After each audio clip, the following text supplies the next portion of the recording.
Today I'm talking to you guys about EQing and why it's important to EQ every single track. Before we even get started, I want you guys to keep something in mind.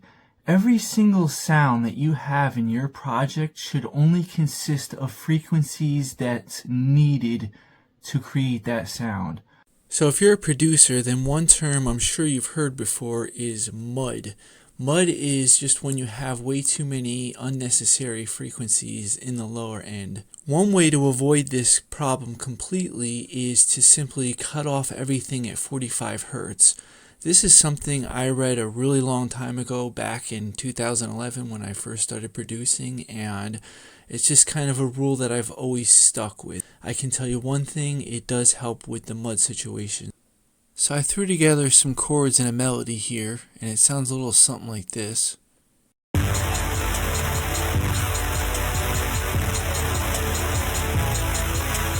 So the first thing you're going to notice right away is that the bass, the 808, is barely audible. So what I'm going to go ahead and do is just add an EQ to everything and cut everything at 45 Hertz like I said before.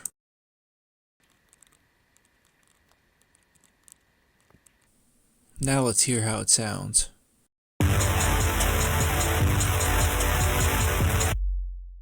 Alright, definitely a little bit better, but still not great. So, how I would normally approach this situation is I would start now at the low end. So, that means our 808 and also our chords. We'll start with the 808 since we don't need any of the high end. We can drag it all the way back to about 200 Hertz. So now our sub bass sounds like this.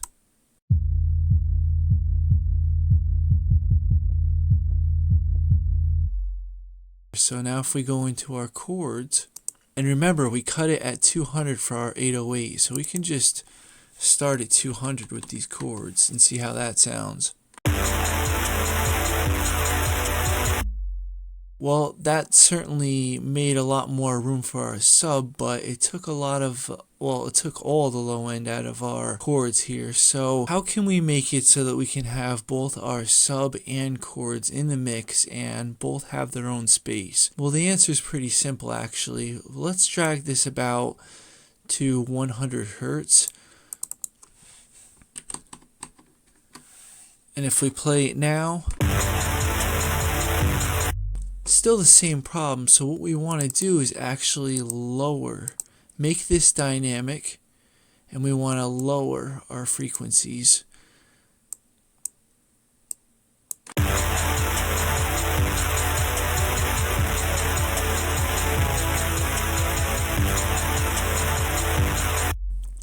So by making this node here dynamic, it's going to be pulling down the frequencies in the low end, and you can adjust the amount which it pulls it down by.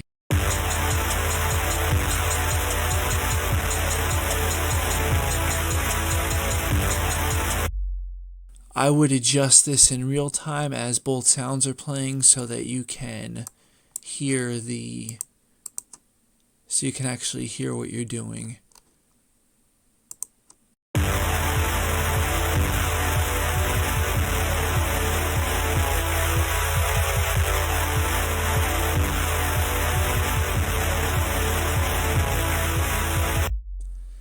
And you can always add more nodes if you need to make finer adjustments.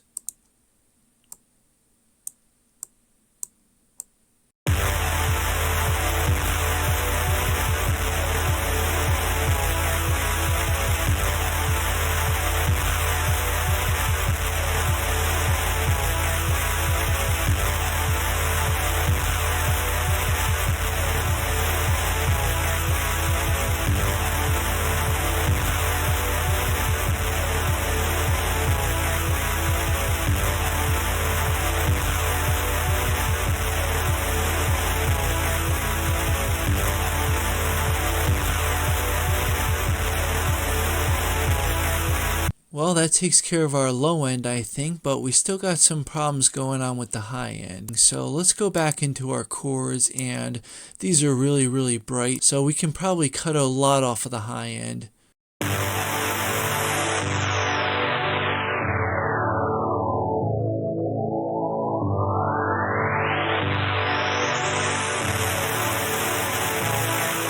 Again, we're going to go ahead and add a point here and just make it dynamic, and then pull it down and adjust it as we're listening to it.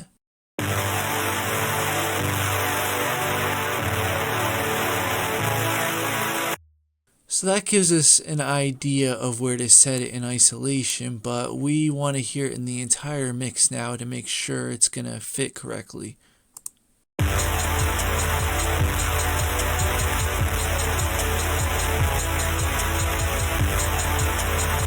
So I can hear it clashing pretty badly with this hi-hat, since that makes sense because they're both going to be in the higher frequency ranges. So we can solo both of these and work that out first, and then we'll work on the snare.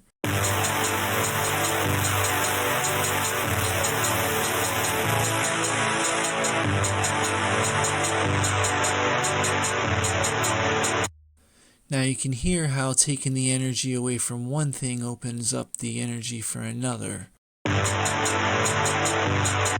Now, where you want to kind of balance this out depends entirely on you and the song and the mood that you're going for.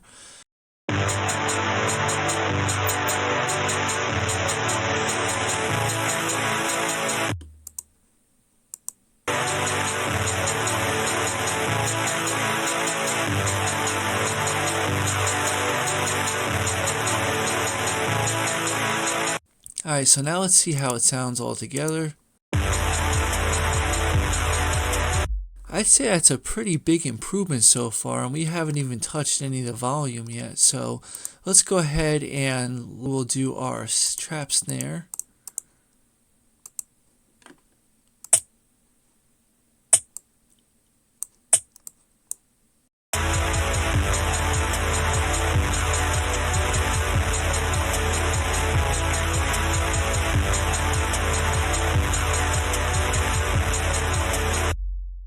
Remember what I said at the beginning of this video, that we need to get rid of all the unnecessary frequencies that we don't need to make up the sound. So let's start with this trap snare here, and we're going to solo it. And we're going to play it, and we're going to listen to it, and we're also going to look at it with this EQ here. And we can kind of figure out where our fundamental is just by looking at this snare. And we can tell it's probably around here where it peaks. So that means pretty much everything behind that fundamental is safe to take away, but you can leave some room. You don't have to get all up on the fundamental. You can leave a little bit of room before it.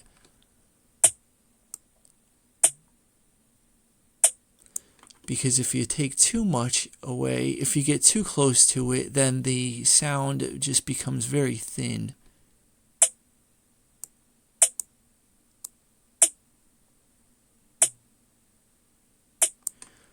I'd say about right there sounds good, but I'm not really going to know unless I'm listening to it in the entire mix.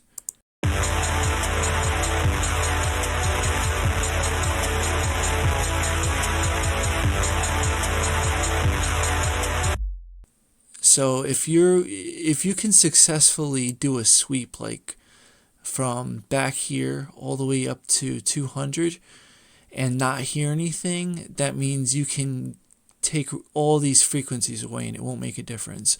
But as soon as you start hearing the sound change, you know you've gone too far. So let's listen.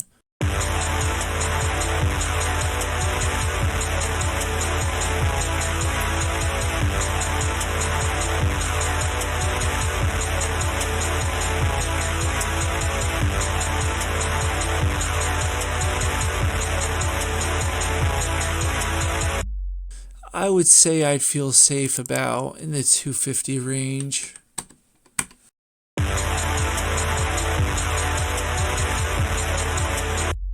Alright, and now I would go through and do this for every single sound. So for example, the hi-hat, do the same thing. I'm going to solo it just to kind of get a rough idea.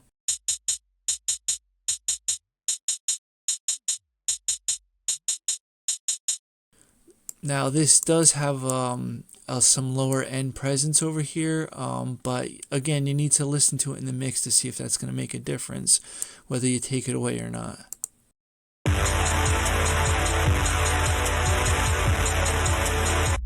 in this song, it clearly makes no difference. If it was in a different kind of genre, then you might want some lower end in your hi-hat, but for this particular type of song, I would probably just want the high end only.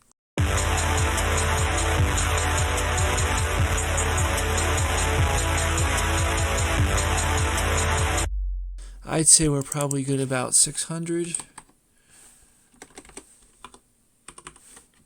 We got our hi-hat and snare, and our 808 is good to go. So here's how the whole thing sounds so far.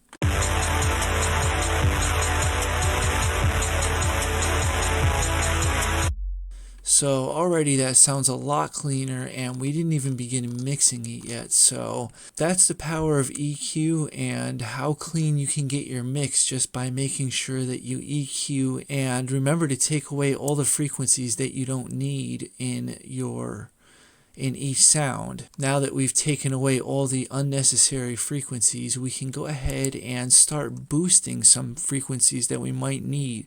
For example, maybe that snare could hit a little harder. Obviously, to make it actually hit harder, I would sidechain it first, but yeah, let's sidechain it actually so that we can have a more clear and accurate representation of what the song will sound like. Anyway, because of the sidechain, now we're gonna be able to hear our snare very clearly.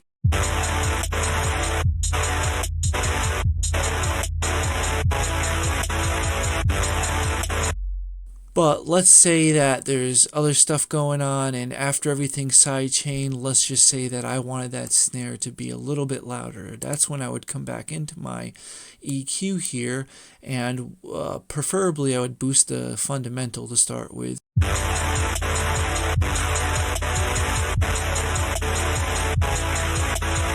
And then I would think, all right, after the fundamental, does it need to be brighter? So if it needs to be brighter to cut through the mix, if it's, not cutting enough with the side chain, I would come over here and boost it up here.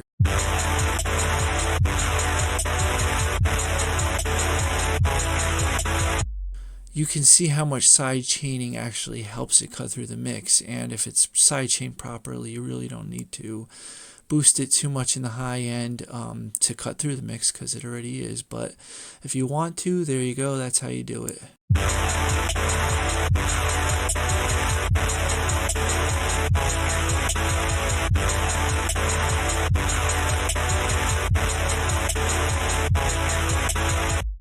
So there you go already. Again, it's not even mixed, and it sounds so much better with just these EQ adjustments.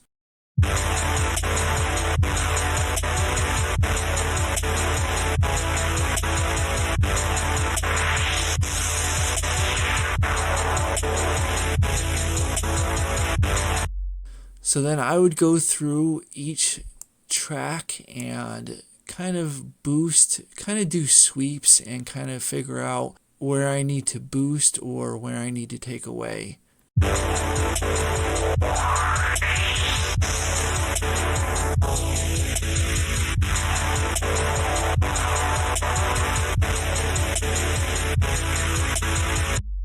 And this depends entirely on how many tracks you have in your song and what frequencies are clashing with other frequencies. For example, this is good so far. I wouldn't really mess with this too much more right now, but the next thing I might add would be a pad behind these chords, and at that point I would start opening up this EQ in the chords and in the pad, and I would start making my adjustments. What am I going to take away from the chords or add to the chords, and what am I going to take away from the pad or add to the pad to kind of make these two things fit together. And yeah, you do that literally with every single track, and it doesn't matter if it's a percussion or a melody or a synth or whatever it is, it's all the same. It's all waveforms. They're all gonna clash together. You have to go through with EQ and carve out a space for each sound. Each sound has to have its own space, starting with the EQ. and then you can get more into side chaining and mixing, where you're going to place your sounds. But it all starts here. If you can start at the very beginning with just really good EQ, you're setting yourself up to have a much better and easier time by the time you get further down the road with your song. So that's it, guys. If you learned something, be sure to like and subscribe and leave a comment and stick around, because I have a lot more to talk about, especially when it comes to compression and mixing and just a whole lot of other stuff. So thank you guys for watching. I'll catch you guys in the next one.